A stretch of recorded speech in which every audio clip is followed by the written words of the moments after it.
Le maquereau en boîte a mauvaise réputation, trop simple, trop basique pour être vraiment intéressant.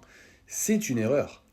Mais comme pour le beurre de cacahuète, toutes les boîtes ne se valent pas. Alors si tu as plus de 40 ans, abonne-toi, parce que chaque semaine, je te donne 3 conseils concrets basés sur la science pour ta santé métabolique.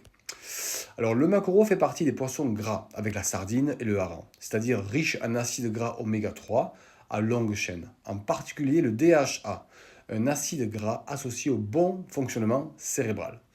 Une étude récente publiée dans Marine Drugs a spécifiquement analysé la teneur en DHA du maquereau atlantique et confirme que ce poisson en est l'une des meilleures sources naturelles disponibles. Et contrairement à une idée reçue, la mise en conserve n'appauvrit pas significativement le poisson. Les oméga 3 et les protéines restent bien présents après transformation. C'est une vraie option. Sur le plan cardiovasculaire, un article publié dans un journal en 2025 insiste sur un point clé. Les oméga 3 consommés via l'aliment entier, le poisson gras, pas seulement supplément, semblent offrir un bénéfice supérieur à la supplémentation isolée, probablement grâce à la matrice nutritionnelle complète du poisson. Et voici le point le plus important. Il existe une confusion fréquente entre deux poissons qui portent presque le même nom.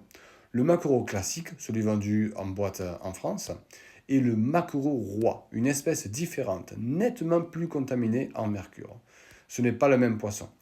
L'Agence française de sécurité sanitaire recommande justement le maquereau frais, surgelé ou en conserve comme l'un des poissons gras à privilégier dans le cadre de 2 portions de poisson par semaine. Deuxième point de vigilance, cette fois bien réel, le sel. Le maquereau frais est naturellement peu salé.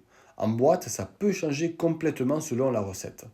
Et troisième point, le liquide de conservation. Une boîte à huile de tournesol ou dans une sauce moutarde mayonnaise n'a plus grand-chose à voir nutritionnellement avec un maquereau avec une boîte au naturel ou à l'huile d'olive.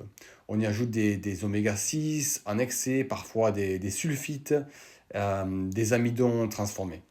Donc non, toutes les boîtes ne se valent pas. Et là encore, la différence se lit sur l'étiquette. Donc voici maintenant 3 conseils pratiques pour toi. Premièrement, regarde l'espèce indiquée, maquereau ou maquereau atlantique. Pas de souci. Si tu vois King Mackerel ou maquereau roi sur un produit importé, tu changes de rayon. Deuxièmement, compare le liquide de conservation, nature, au citron ou à l'huile d'olive, plutôt qu'à l'huile de tournesol ou en sauce composée. Tu auras moins d'oméga 6 ajoutés, moins d'ingrédients qui sont inutiles.